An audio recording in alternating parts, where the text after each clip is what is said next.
Stay with me here, Dots. Welcome into a Monday morning episode of Big Blue Kickoff Live, presented by Cadillac, the official luxury vehicle of the New York Football Giants. My name is Madelyn Burke, and getting settled in over here, Paul Dottino. I dropped my ID. Okay. Very important to have. Very important. You cannot do a podcast without. No, because what happens is, if then you forget that it's there, you step on it, or you kick it underneath the desk. That's true. And then it's a problem to try to retrieve it. And then you forget, and then the rest of the week you're, where did I put it? How I can't get it in the building. Exactly. So you can feel my pain. I feel your pain. Okay, we're good. All right, we're good. We're settled. We're ready to go. Phone number here, 201-939-4513, or you can find us on Twitter at #GiantsChat. And as a reminder, you can find the archive of Big Blue Kickoff Live and our entire podcast network on the Giants mobile app, podcast platforms everywhere, and Giants.com/podcast. The 2024 Giants season officially in the books. The Giants finished 3-14 on the year. And we turn the page now. And of course, Dodd's the big news of the morning. Giants president, John Mara, put a statement out saying, now that our season is over, we felt it necessary to make this statement. Joe Schoen and Brian Daboll will continue in their respective roles with the organization. As disappointing as the results of the season have been, Steve Tisch and I remain confident in the process that Joe and Brian have implemented and their vision for our team. We look forward to the future and achieving the results we all desire. Now, of course, John Mara spoke to the media after giving this statement publicly as well. And Dot, some of the things that, stood out to me was the fact that he mentioned, Brian Daboll, for instance, hey, he was a coach of the year 2 years ago. I still have faith that that is in him.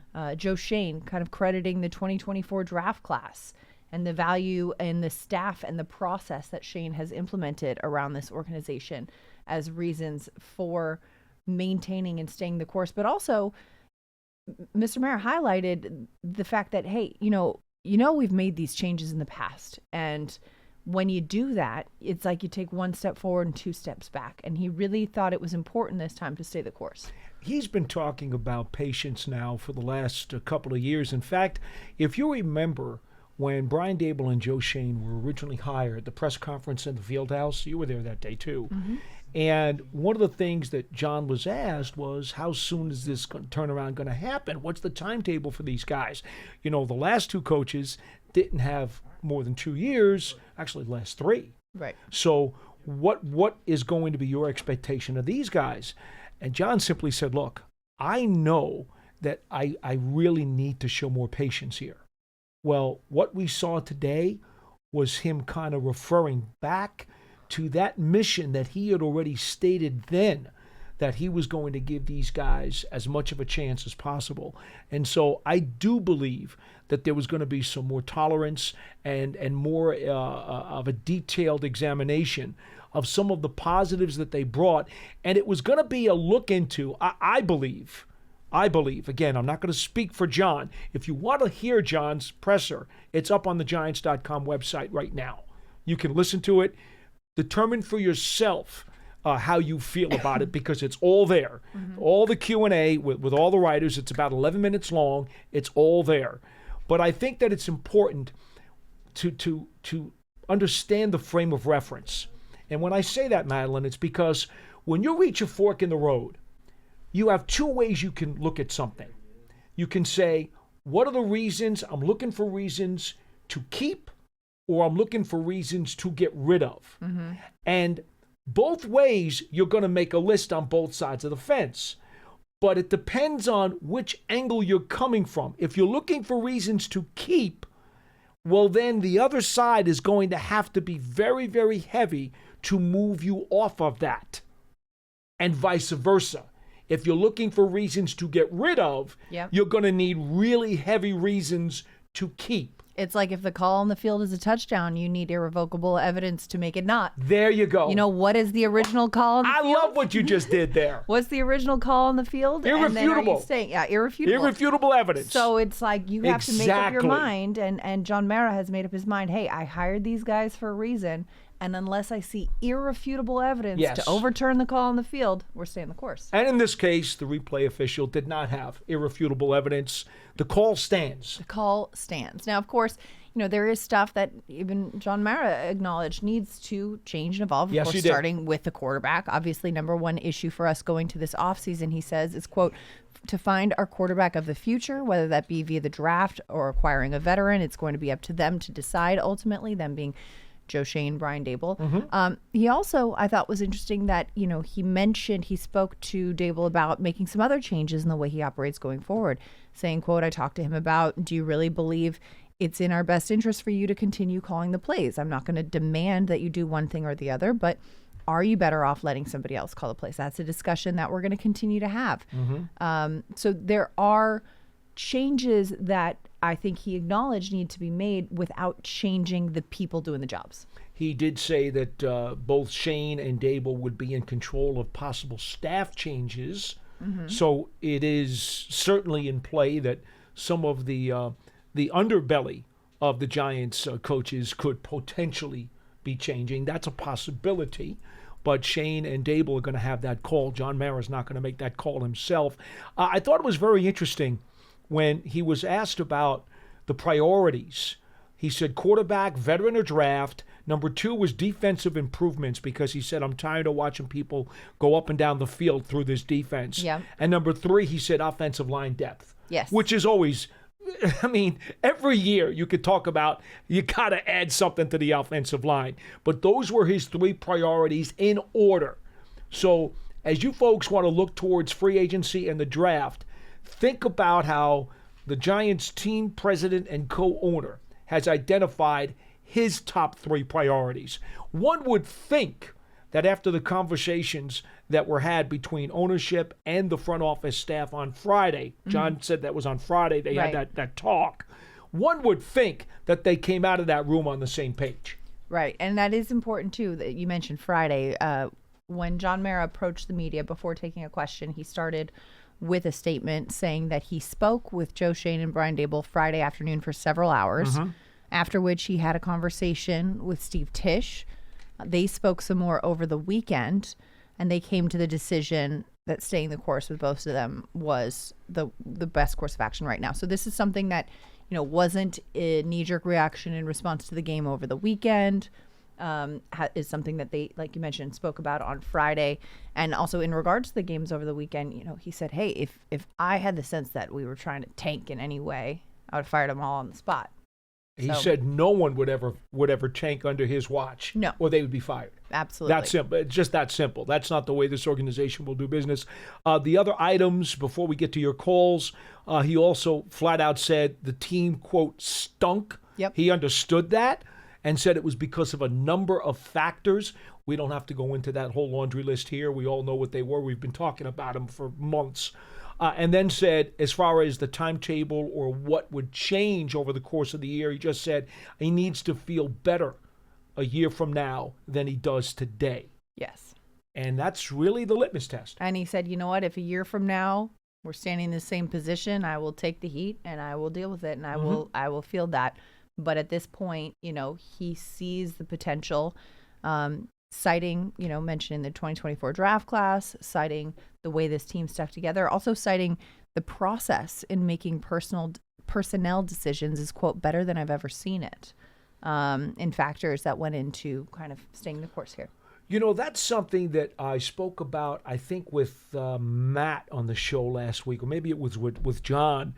The Giants personnel department has undergone a complete overhaul from the way that they actually set up the draft room, which is now like a Star Trek Enterprise control room. It's unbelievable. It's like something out of a science fiction movie. From being what used to be the little magnets with the names on them. I mean, we're talking about a major, major overhaul to the fact of how they do the reports, how the scouting staff was put together. They had overhaul with that. They changed a bunch of priorities, how they fill out the forms. So much was done. And when you consider, and I know this is what John's referring to, because when Shane got here, you remember it was only about 3 months before the first draft that he executed as a general manager. Yep. So I won't say it's unfair to grade him on that first draft, but certainly it was kind of on the fly. So it wasn't full-fledged, I got all my ducks in order. Then he has the 2023 draft, which Most of those players are still here, okay? And then the 2024 draft, where now everything is been greased. The oil is on the wheels, so to speak. And this was his first full, okay, we got a full handle on the throttle of these controls, and it was the best draft.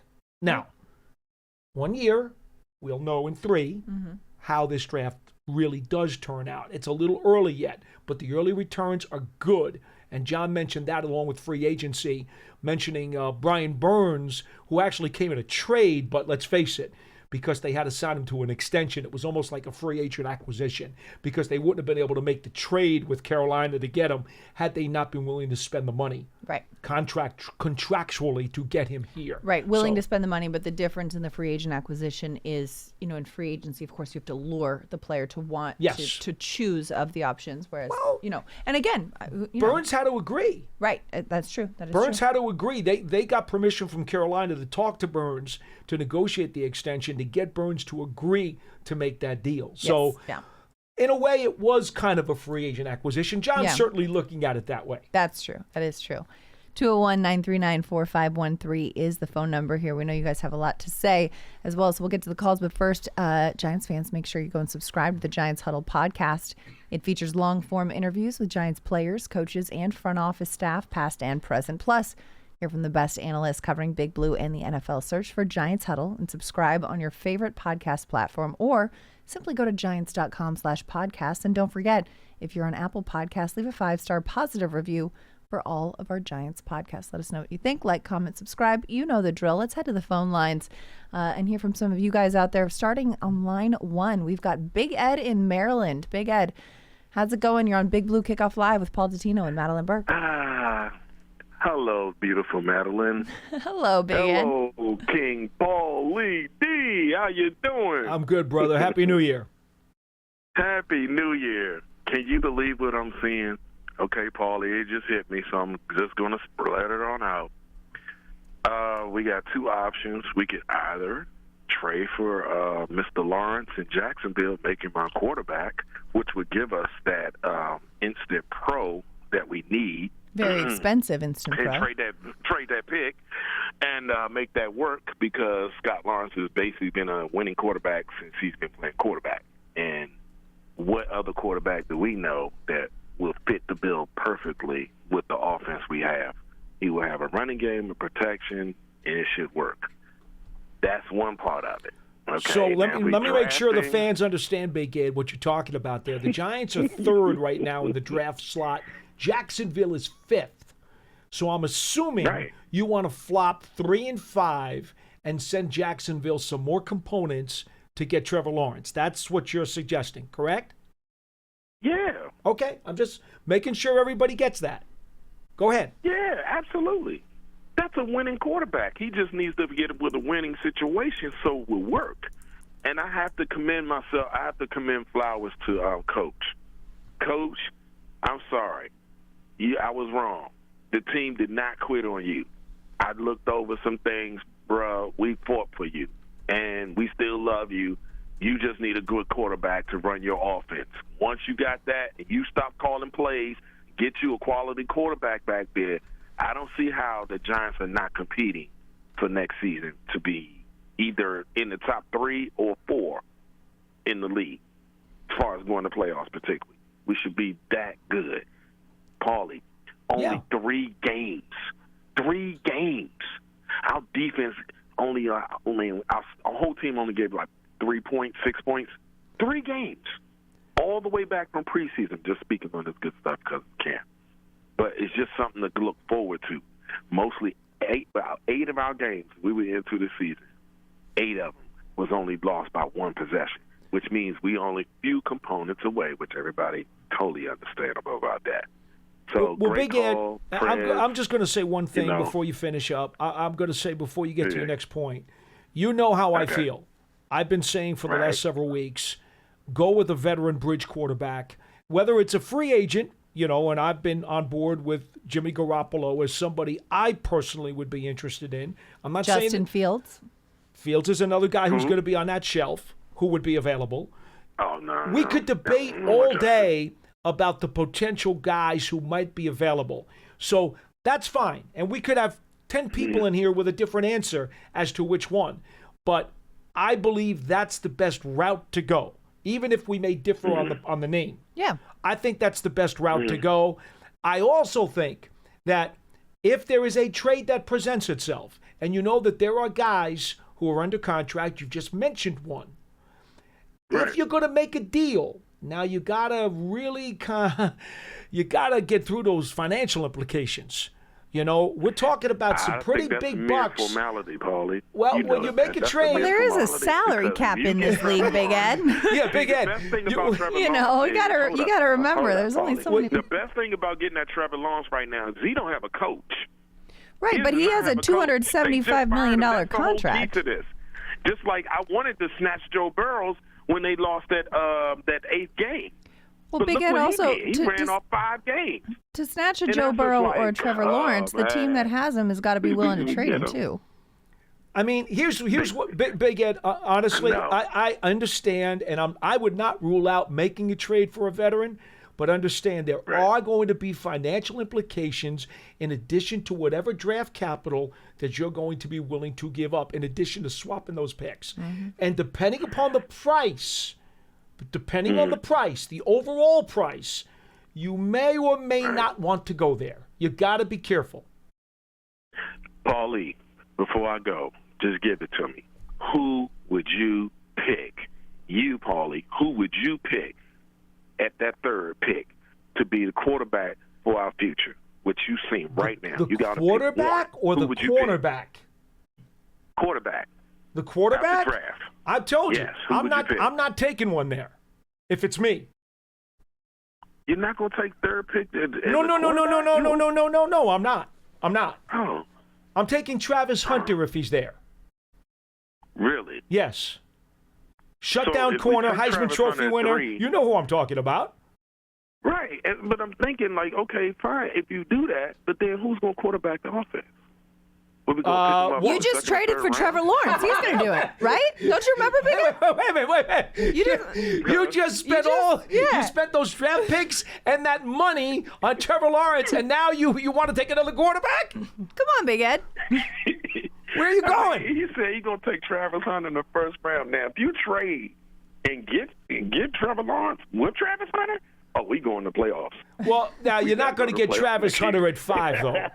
We better compete all the way. You're not getting Oh, Travis you Hunter kidding me? at 5. You might get Will Johnson at 5. Okay, the Michigan kid. Yeah. You might get him at not 5. bad. Okay. But we got to make sure we got somebody that fits the Giants. See, I've always been watching that particularly. It took Phil Simms for a while for him to fit, but he fit. Big Ed, I'm Because of so glad Bill. you bring that up, because when I do, so many young folks who watch this program, they don't seem to understand that. And that's the whole thing. That's I why got you. You have to be so careful of the quarterback you choose for the Giants. It's not like Cincinnati or Cleveland or like Houston or somewhere else.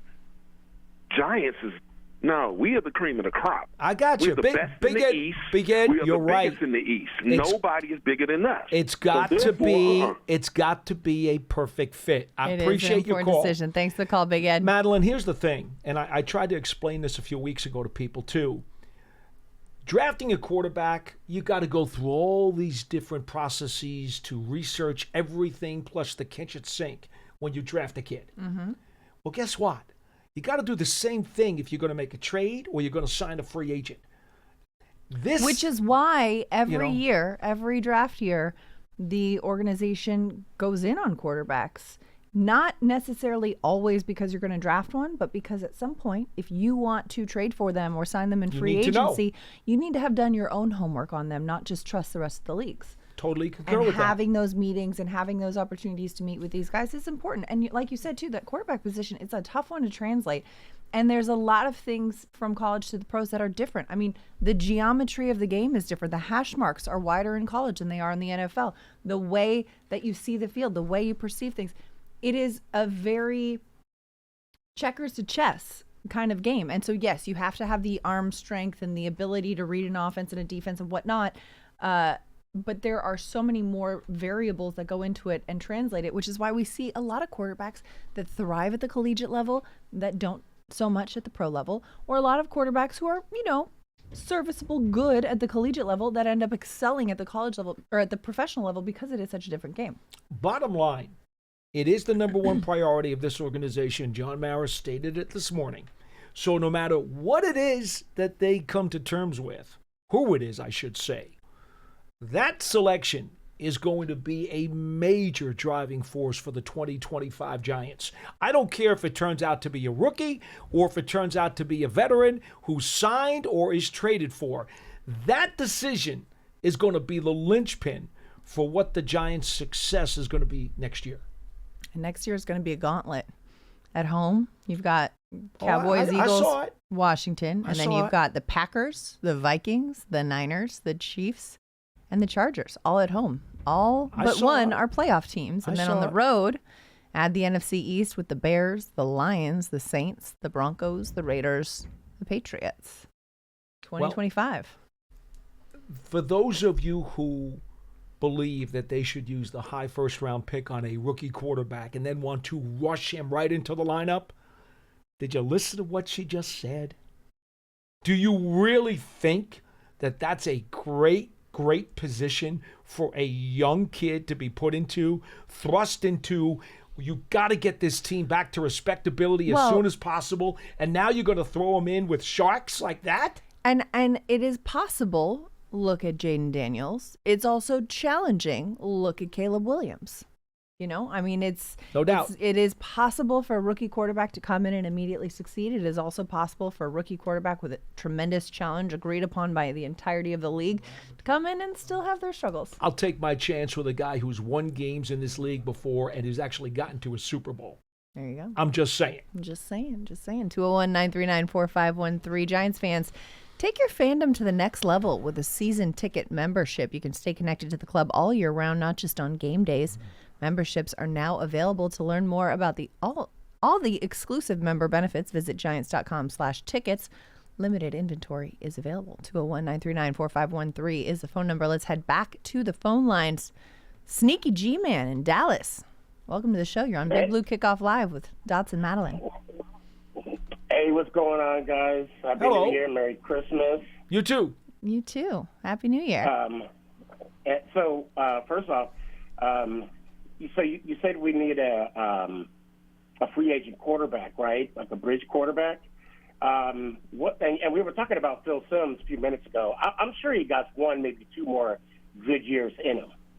I'm sure we can make that happen. Yeah, why not? I was like, wait, what? All right, hold on. There it is. There's a late arriving. Let me give Phil a call and see if he's interested. Although, if you've seen any of his TV commercials lately, I don't know if his knees can hold up. Hey, real quick, I just want to say that I love the fact that John Mara is being patient with this front office. As a Giants fan, as a longtime Giants fan, since Reese left and then the experiment with Gettleman, and then the coaches that followed, I tell all my, all the Giant fans on there that show up on my podcast, I say, we can't keep upgrading our front office like an iPhone. So the fact that, John Mara is being patient, at minimum, allowing them to fulfill the major portion of their contract, I think it's phenomenal. I know that, and he's also being accountable. I mean, John Mara said, hey, if it doesn't work out next year, I'll face the music. I'll bite the bullet. And that's what I appreciate about him. Mm-hmm. And I know what I just said.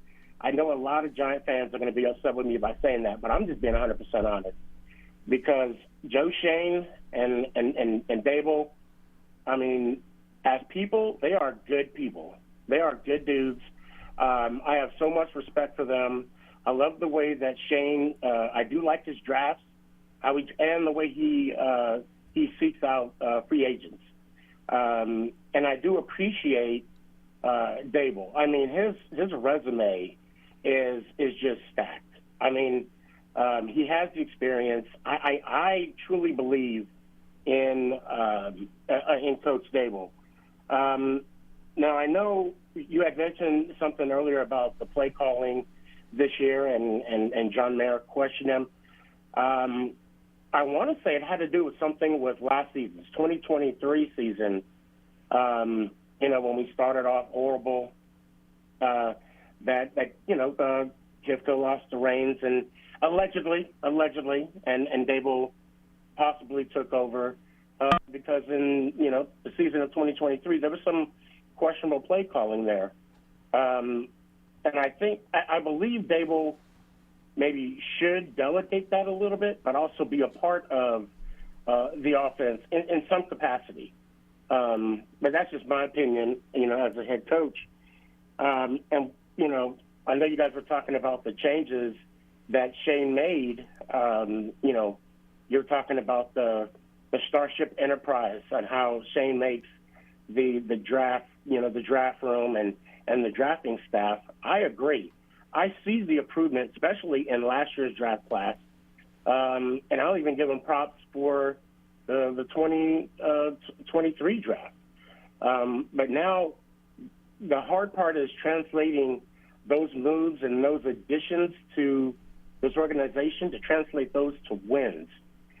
And, one thing, I know the gentleman spoke earlier about how we were close in some games. He's not lying. I mean, we were, there were 6 games that we lost, touchdown or less, and then there were also 2 games that were competitive, and I'm thinking of the Bengals game and also the Steelers game, how we were competitive, but we just can't close those games out. Mm-hmm.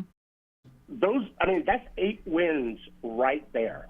If we can somehow, and it's the, from what I'm seeing, and I'm not, I know everybody's a Monday quarterback, I'll be honest, but, it's the RPOs that we weren't doing we weren't doing a lot of RPOs towards the end of the season, but in the beginning of the season, I see that it was the RPOs that were killing us because that's when you had the ineligible receivers downfield. Yeah, a lot of things changed with when the Daniel Jones move was made because of his contractual obligations.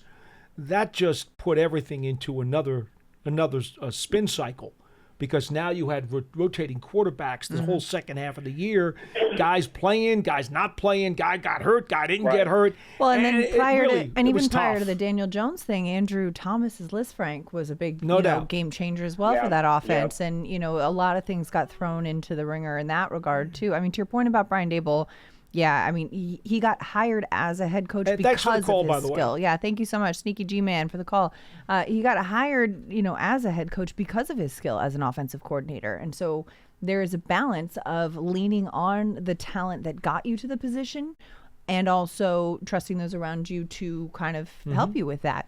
And you talk about kind of the evolution of the offense and the struggles that we saw late in the season. Yeah, there were a lot of illegal procedure penalties and such in that regard. But look, the bottom line is that you had the revolving door at quarterback and you had 10 different starting offensive lines during the course of the season. Now, we're not using that. No one is saying that that's an excuse, but it's certainly part of the, as I like to say, the confluence of events that sidetracked this team from where it was trying to go. That's part of it. You have to acknowledge that that's part of it. Right. We're not saying that that's an excuse and, you just forget about everything else. But if you want to list all the different things that sidetrack this team, you can't help but talk about the lineup. Right. You can't. Yeah. Anyway. I know. It is a tough one. 10 different offensive line combinations, tied with the Patriots the most in the league. And yet it was a better offensive line than the historically bad one the previous season. Right. And so progress. Illuminor, arrows pointing up. Yeah, Illuminor was a really good free agent signing. We should mention that. And Greg Van Roten. Greg Van Roten was a good pickup. John Runyon was a good pickup. Mm-hmm. These guys, that's all part of this offseason class that Shane used to try to get this team on the right track. And, come on. You'd be lying to yourself. I know that Runyon got hurt. I understand that, okay? But you'd be lying to yourself if you said that Shane does not deserve some credit for getting those guys at reasonable prices to come in here and help this locker room bond together and at least give them some forward push. Because if you talk to the guys, and we just talked to them inside, the players, there were two things that I heard a lot from with the players as we were walking around the locker room earlier. Three things. A, they were very glad to see the administration come back. Yeah. Because of continuity, and they believe the unity that the locker room has. B, they all believe that the quarterback situation has to be stabilized. Who wouldn't? Sure. And there's no quarterback under contract going into 2025 Correct. right now. Yeah. None. Yeah. DeVito's an exclusive rights free agent, so it wouldn't take much to just put the little tag on him and have him. But still, technically. But he's technically not. Yeah. Once the free agent period opens, until they do something to him, he's not. But they could relinquish rights if they wanted to. C was that everybody in that locker room also threw in there the fact that the turnover ratio was very poor this year. They need that defense to get a lot more takeaways. Right. Because that will set your team up in a much better position. The They went problem on a is, stretch of 10 straight games? yeah, with that it was one? brutal. Yeah. It was brutal. Yeah. The problem is you can't necessarily plan or count on that. Right. A lot of times takeaways are just kind of bad luck sometimes by the other Combination team. of timing and luck. It can be. Right. So it's hard to plan on that. But I do appreciate the fact that this team really had a rough time with the turnover ratio. I mean, this not year. every team is Minnesota and has at least one takeaway in every single game of the year. But you know what? You have ebbs and flows. And, like our last caller mentioned too, like some of these games were just closely decided games. And, player 2 goes another way.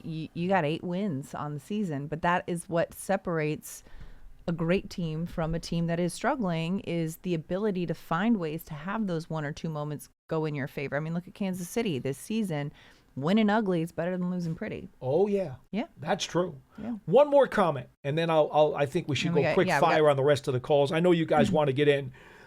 I've been around a long time, and I've been through losing seasons, and some really ugly ones too.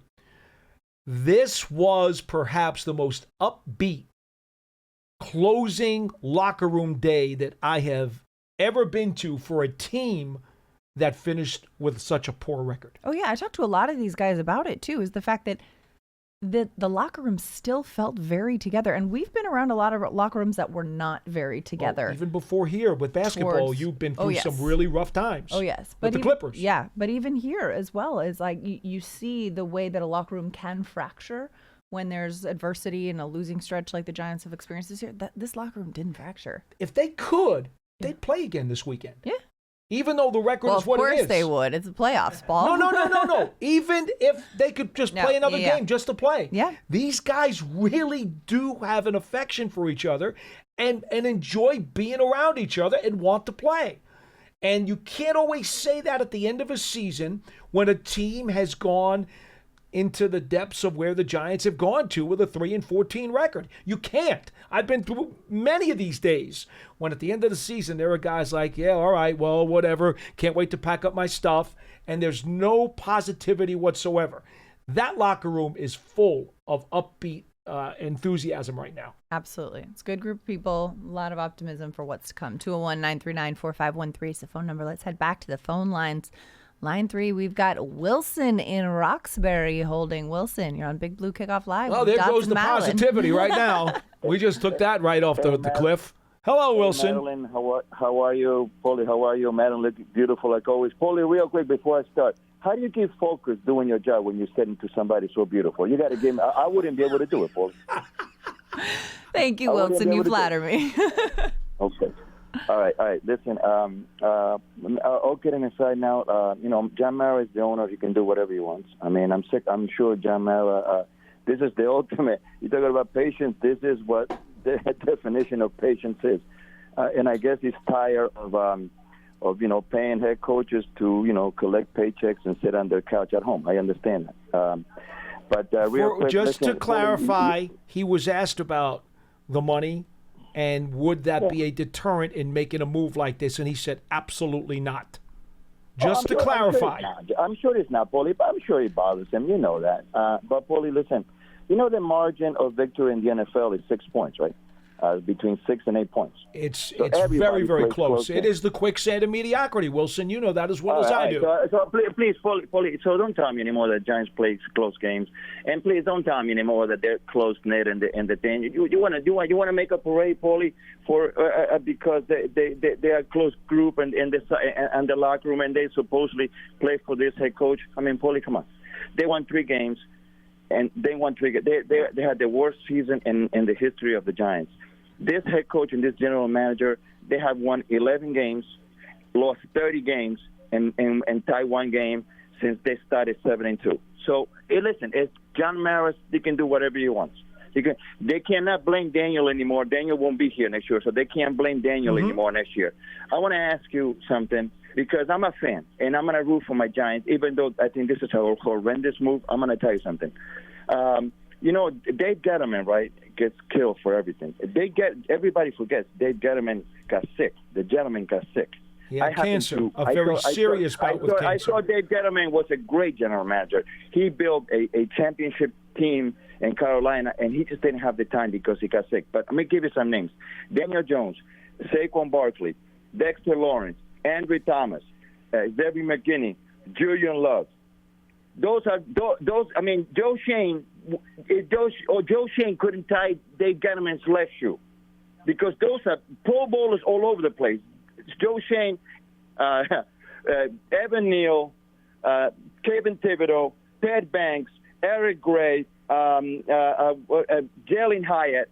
Those players wouldn't even be second stringers in another team. But listen, that's done. We have to. I mean, no sense in keep beating a dead horse, because it is what it is. We're going to go on next year. But this, as a fan, I have no expectations whatsoever. And are you actually going to tell Giants fans that next year, after we won 3 games this year, it's going to be a rebuilding season again?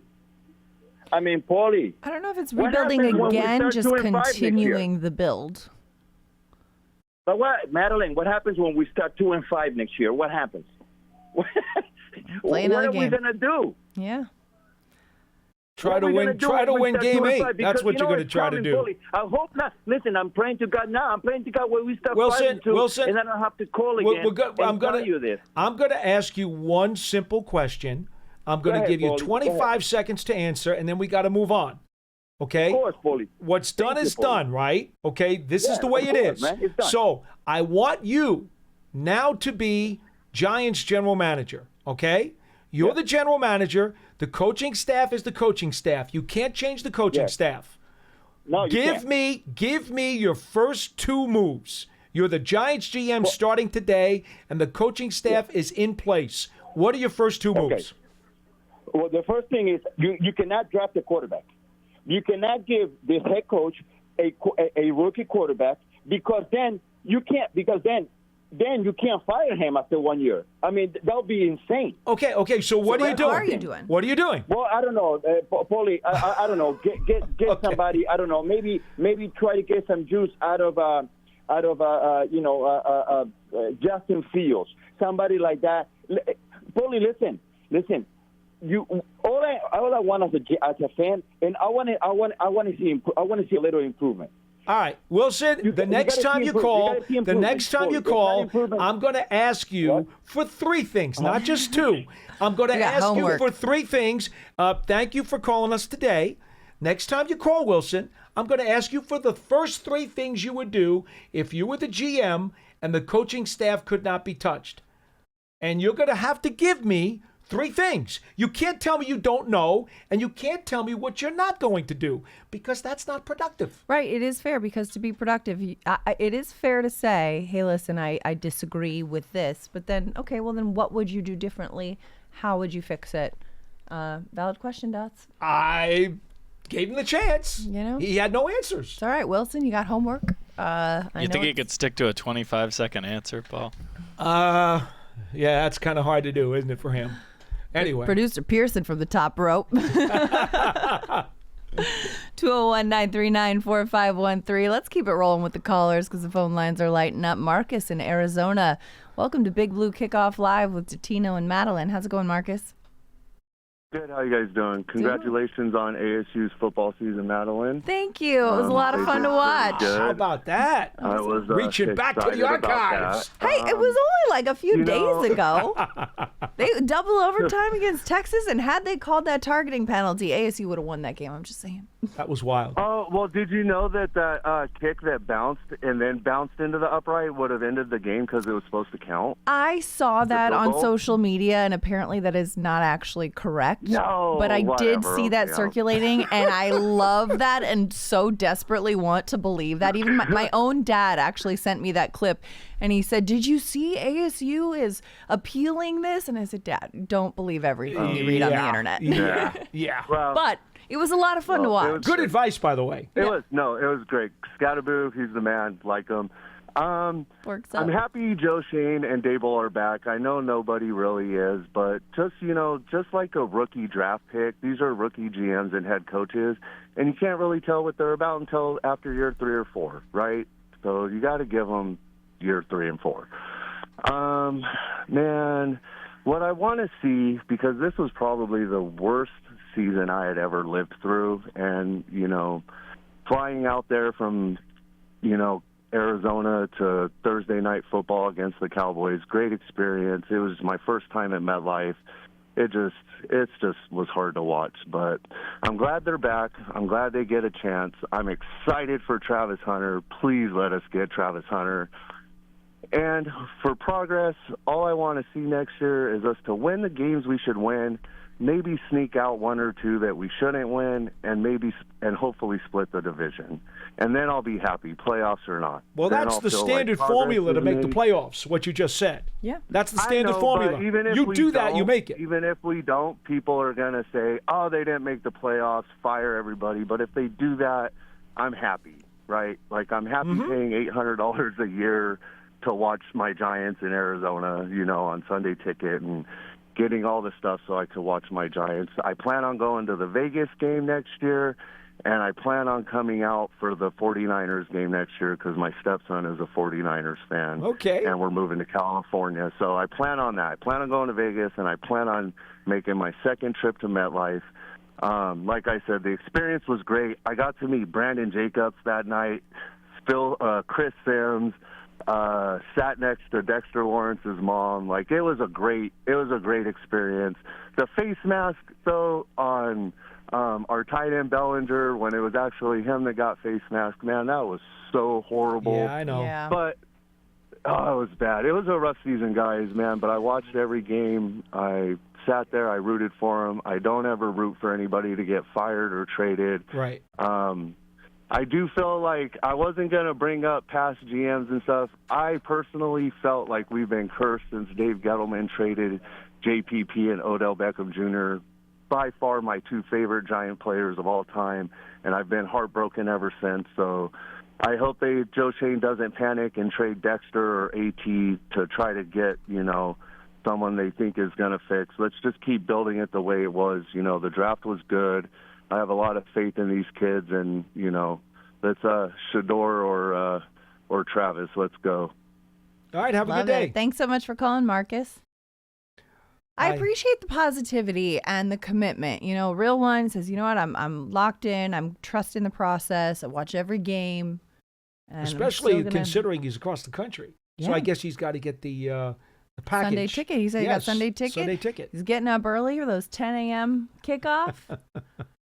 That West Coast life. I could never get used to that. Oh, man. I grew up in that life. I know you did. Great. I could not do that. It was honestly, Dots, one of my favorite things about growing up as a West Coast football fan is Sunday morning, you roll out of bed, you go over to the couch, you turn on the TV, it's game time. Okay. You don't have to wait. You don't have to wait until the afternoon. Yeah, but I need to get jacked up all morning. You do not need to get jacked up for anything.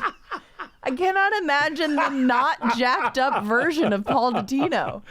Okay, that's fair. This version of you does not exist. That's fair, but trust me, the engine starts to rev up as we're getting into the early Sunday morning. But anyway, that's fair. Go ahead. All right, 201-939-4513. Let's keep it rolling. We got Len in Maryland on the line. Len, how's it going? You're on Big Blue Kickoff Live with Paul and Madelyn. Well, it's not going very well, Madelyn. Oh, I'm sorry to hear that, Len. Yeah. You sound ill, Len. Are you all right? The Giants have a lot to do with that, by the way, Madelyn. I can imagine. Yeah. Not just a tough year, tough last 10. Miserable. I get it. Miserable record. Hey, first of all, great job all season, folks. Thank you. You did a really good job, getting through the season, helping us get in the season, getting through. Always informative, always entertaining. Thank you, and thank you for tuning in all season, Thanks for the programming. I look forward to it every day, and I will continue to try to contribute as we go into next year. But, again, big thank you. Pass that on to John, sure, if you would, and Matt. The whole crew did a great job. Great job. Intriguing question, Paulie, that you asked Wilson.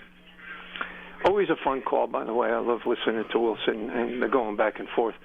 Can I try to answer that question? The last one, you gave him 25 seconds. I'm gonna be the general manager. Here's what I do. First few things that I do. I want to go through that list of 23 free agents that we got coming up with Brian, and see if we can decide what direction we're going to move with those folks, who we want to retain, who we don't. I don't think it'll be a very difficult job to complete. Mm-hmm. Secondly, I'd have a heart-to-heart with Brian. I'd ask him to seriously consider giving up the play calling. Mm-hmm. The third thing I would do, I would have a heart-to-heart with Brian, and I would say we really need to get this defense playing better. Let's start with the coaching staff and take a good hard look at who we got and how we make it, with the coaches that we retain, how we can make it better. Mm-hmm. But I think those are essentially the three first things I do in the next couple of days, Paulie. All were kind of alluded to in John's conversation with the media in one form or another. Absolutely. Yeah. Well, it did. It did address. I agree. I mean, defense. He talked about defense, and one other thing. Let's you and I, Brian. Let's put together a list of bridge quarterbacks. Let's see if we can narrow it down to 3. Who do we think? Is it Garoppolo? Is it Marcus Mariota? I like Mariota, by the way. Is it Marcus Mariota? Is it somebody else? Let's get it down to 3 and talk about whether we think this is a guy who can bridge our way into the future. So, okay. Did you want to respond to that, Paulie? And then I'll go on to just one more point, if I may. Because quite frankly, again, we could have different thoughts about the name of that guy. But the fact that we're talking philosophically about that guy, you're on the same page with me. Okay. Yeah. I think that's the starting point. I'm not happy with the decision, but I mean I got to live with it, and so I'll continue to root for the Giants and hope that Joe and Brian can turn this thing around. I just don't understand the thinking. It seems like Mr. Mara. And I have a great deal of respect for him and the family and Tish as well. I mean, 8 world championships. It's been a tough decade, but you look back and I mean, these guys know what they're doing. We just got to get better. He shows continuity and process over a fan favorite, which is numbers. He ignored the numbers. We went from 9. You can make it 10 if you want with a playoff win. 10, 6, 2. I mean, look at where we finished in all the categories on offense and defense. This particular year, we lost 10 games in a row, 11 of the last 12, 0-6 in the division. I mean, it's Joe's team. They're all his players, except for Dexter and Darius Slayton. And Andrew. Mm-hmm. Just a quick sidebar, if I may, on Andrew Thomas. I'd like to know what our record is with Andrew in the lineup versus our record without Andrew. I think we somehow glass over the absolute importance of Andrew Thomas at left tackle. Yeah. I mean, again, I don't know the record. I'd love to. I'm going to make a guess that without Thomas, our record is horrendous. Now, there may be some other I don't reasons. think that's much of a reach, Len, to be frank with you. I don't have the numbers specifically, no, I know you don't. but I know you don't. You're right. Let's not kid ourselves. He is a very important conduit for this offense. Yeah. When he's not on the field, I'll bet we're close to 500 during his tenure at left tackle. And without him, now there could be other other guys are hurt too. Sure. Well, see, I do want to just add one thing, Len. Just remember that these last 2 seasons, the second half of each of these years, they lost the starting quarterback. Yeah.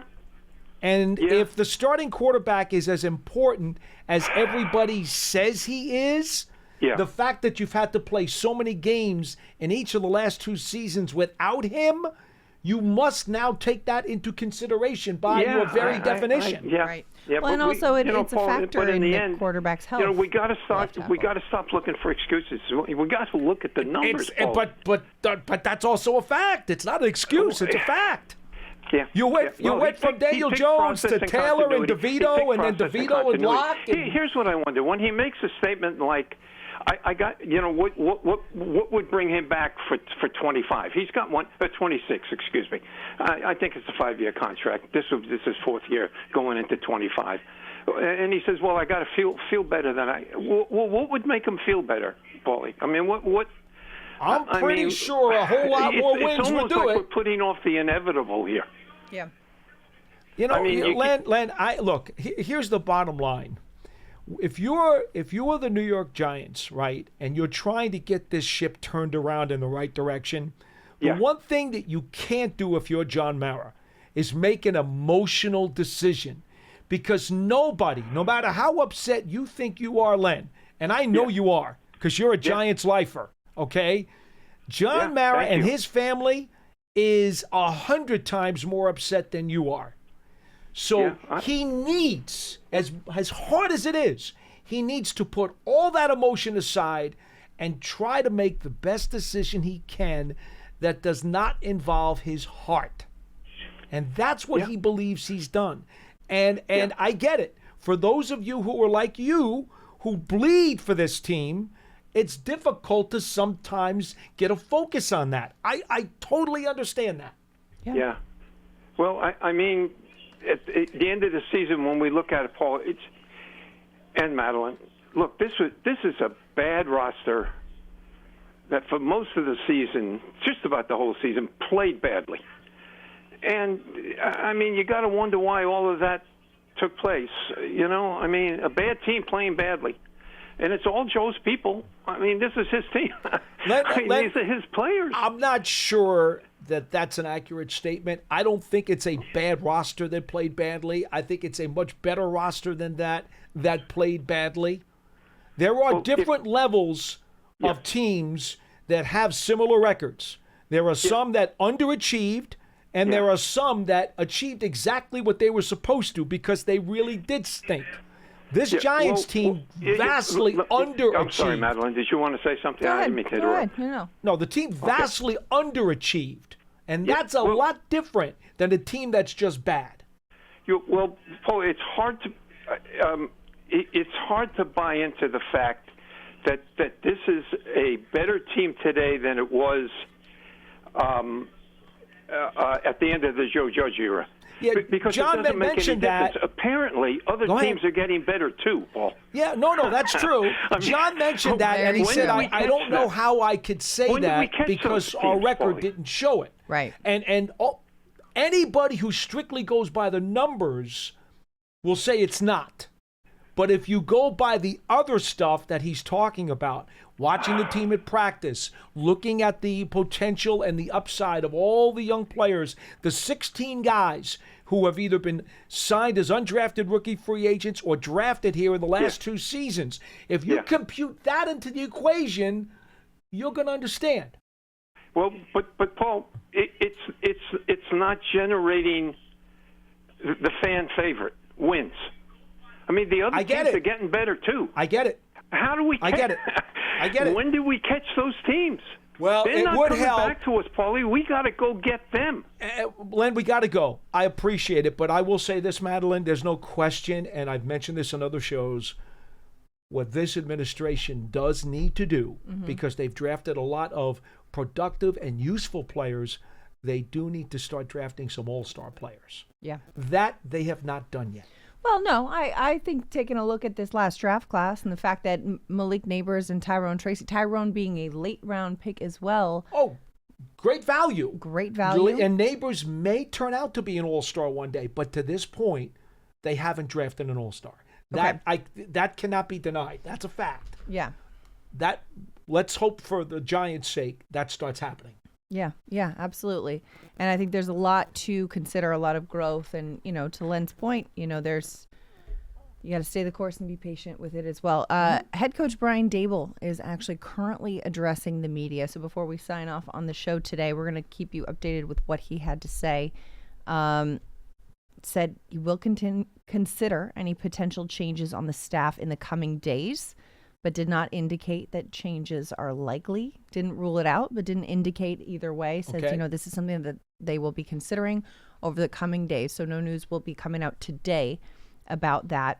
Dave said that he brought up the possibility of not calling plays to John Mara on Friday.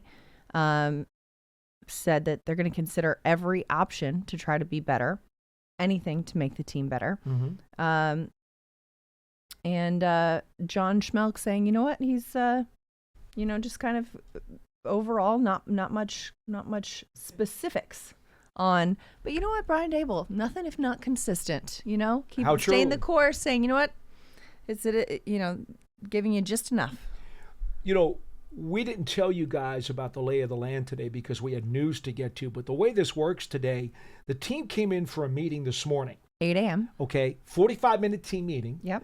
Followed by a free period during which guys have to sign up for physicals, exit physicals. Guys are also entitled to exit interviews with the coach and GM the general manager if they want.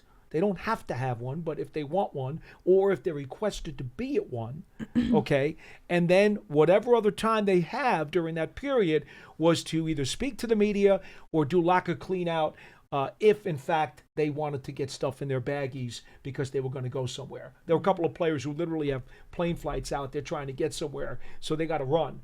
But then the other guys are like, hey, I'm going to see you in a couple of weeks anyway. I'm going to take a week or two off. I'll be back. I'm leaving my stuff here. Right. So that's kind of what the lay of the land was today, how it worked out. So Coach, now he's addressing the media. The last couple hours, he's been busy. Meetings. Yeah. He's been real busy. Right. So we heard from John Mara this morning after the decision was made. Brian Daboll and Joe Schoen have been meeting with players all day. So right now, about 1:30 p.m., he's finally coming up for air. I don't know if it's a lunch break or if they are done yet. And we don't know if Joe Schoen will be talking at all either. We don't know that yet either. But Brian Daboll alone at the podium in the field house, speaking to media, saying, you know what, we'll pursue anything that makes us better and exploring options in considering potential changes to the staff, though nothing is certain or imminent, and that will be discussed in the coming days. Well, I'll tell you something, Madelyn. The one thing that at least we now have is quick closure on this issue. Yeah. The Miami Dolphins, the other day, I guess it was last night, they put out a statement that, hey, our coach is going to stay the course. The Giants have done that today. Other teams in the last 24 hours have decided to dispatch their guys. To me, that's more productive than letting it stew for a couple of days. Right. You don't need to go sit in the dark room and think about it. This is not an Aaron Rodgers situation, okay? These teams have made their decisions within 24 hours. They're letting you know about it. Now you just got to move on to whatever it is that was decided. And there's really no more speculation that needs to be thrown about against the wall. Right, because an attribute that helps you find success on the field is one that helps you find success off it, as well as being decisive. Make a decision, be assertive, be decisive, say this is the course. Play. This is the course we're on. This is the play we're calling. We're going for it. Go! And hey, listen, they've all acknowledged everything's got to be better when you win 3 games, and that is the truth. The Giants' 100th season ends 3-14. But we will have lots to unpack on the Giants website. You've got the entirety of the John Mara press conference from this morning on Giants.com. Brian Daboll's media availability will be on Giants.com as well. We'll have some player sound on Giants.com. I also this morning did a long-form sit-down interview with Malik Neighbors. I did another long-form sit-down interview with Tyler Nubin, who, congratulations to Tyler Nubin, is getting his boot off in 2 weeks after that ankle injury, and it's finally been cleared to drive again, so big congrats to him. Both of those interviews coming to Giants.com shortly, and we'll have lots of content throughout the off-season and programming to keep you up to date with all the latest. As you know, in just a few weeks, we're going to be turning our attention towards Combine prep, Dots. This is what it's all about, man. They've made their decisions, and now it's time to point the arrow upward as the Giants look forward to 2025. The last day of the season is always sad for me. It doesn't matter how it ends, whether it's with a Super Bowl championship or the last game of the regular season. I don't dig the offseason as much as I dig the season. You don't? I'm going to be a little bit down. That's surprising. No. Is that where the low energy Dottino comes? I don't know. You're starting to see the low energy meme already. It's just sad. It is sad. It is sad. Yeah, you got the Knicks going for you. That's right, Pearson. You know? The Knicks. Hey, Celtics. By the way, someone's about to bash your door in. Uh-oh. Just so you know. Uh-oh. We're waiting. I'm fighting words out here. You might want to open it, because otherwise we're going to have to kick it down. Dots, hopefully you'll be spending a lot of times Madison Square Garden this season. Tuned in, locked in on your Knicks. Hey, we'll see. Let's get out of here. All right. First of all, I want to remind you all the Giants official connected TV streaming app, Giants TV, brings original video content and game highlights on demand and direct to Big Blue fans.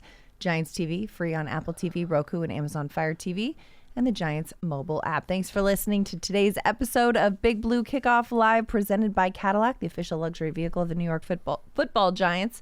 For Paul Dottino, I'm Madelyn Burke. That's a wrap on our show, part of the Giants podcast platforms everywhere, giants.com/podcast. We'll see you next time.